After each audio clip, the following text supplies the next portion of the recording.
So last year during the Pro Bowl weekend, well before the Pro Bowl game, whatever you want to call it, Alvin Kamara was well after he was arrested, but he essentially was in an incident in a nightclub where he got into a scuffle, well pretty much a beating. It's not funny, but they did beat the brakes off of him. He got into a scuffle with a guy named Darnell Green Jr. It went as they were leaving the club. Him and Alvin Kamara and some of his boys went and beat the guy, beat the brakes off the guy. You can see the guy down on the ground, just in pain. They were stomping him out with whatever, whatever they had. So I'll get to that. But apparently the case had been continued throughout the whole year to the point where they actually have a date where it has been moved from the Las Vegas Justice Court to the District Court, and that date is going to be on March 2nd.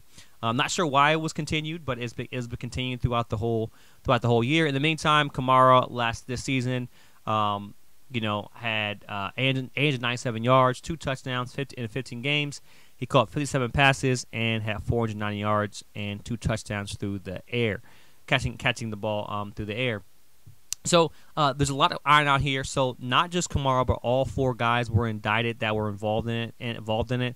One of the guys actually at the time was with the Kansas City Chiefs. He got picked up by Cincinnati Bengals most recently. But what are we looking at? And it's important to understand what he's actually being sued for to determine the what the outcome is. I think he'll be okay, but let's kind of break it down. So Kamara's going to contest all the charges.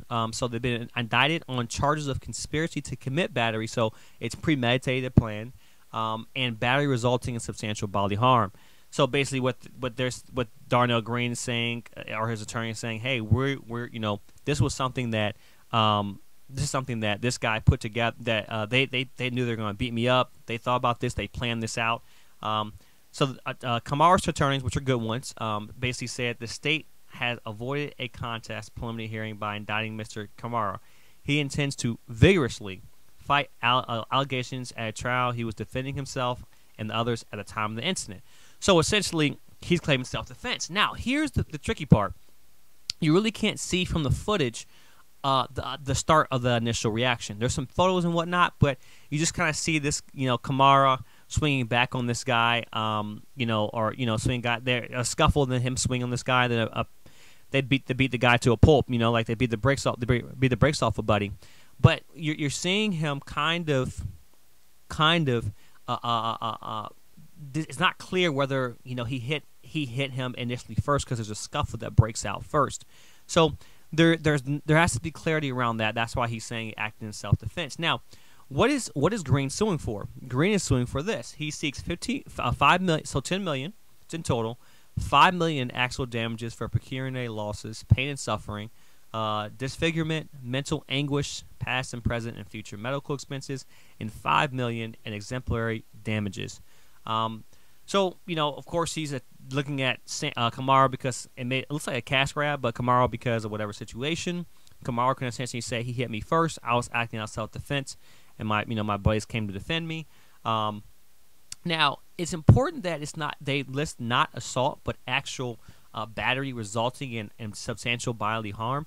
That's important because according to Nevada and most states, it depends on the levity of the fine and jail time if possible. So if you look at the Las Vegas or Nevada battery charges, they kind of separate it, right? So there's use. You did not use battery charges, and you did not use a deadly weapon. Or if you use a deadly weapon, the fines are higher if you use a deadly weapon, like a hammer or a knife or whatever, a stick, a bat, whatever. They may consider that a deadly weapon. They didn't have a deadly weapon on them. They just had their their forces, their Timbs, Nike boots, whatever they had on. Whatever they had, I couldn't see in the video, but whatever they had on. But those aren't considered deadly weapons. So now the important thing is bodily harm. If it is deemed as substantial bodily harm, right? Substantial bodily harm, then there's a difference between just harm. So if the victim sustained substantial bodily harm or was strangled, battery is as a Category C felony, and that's 1 to 5 years in prison and up to $10,000 at the judge's discretion and fines. Otherwise, it's a simple battery. The battery is a misdemeanor, so up to 6 months in jail, and or $1,000 fine. Now, the difference is with the battery with substantial bodily harm. Battery with substantial bodily harm is 1 to 5 and up to 10,000. If it's a misdemeanor, up to 6 months in jail, and or up to $1,000 in fine. So he could essentially walk away, paying less than or nothing. If nothing. So this is what it's the and or. So that when they indicted him, they wanted to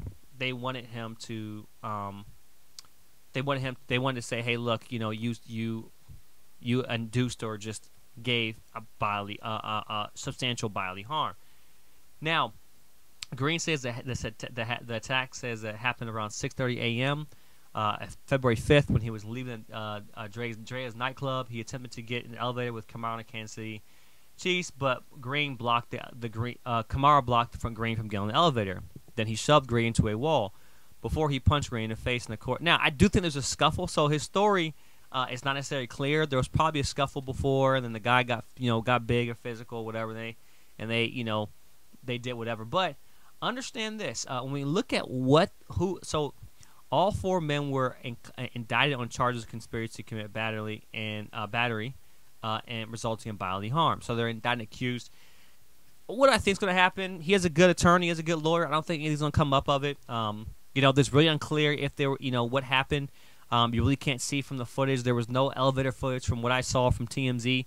The photos are very unclear. So I think that Kamara's going to walk away unscathed on this one. Maybe just small reputation.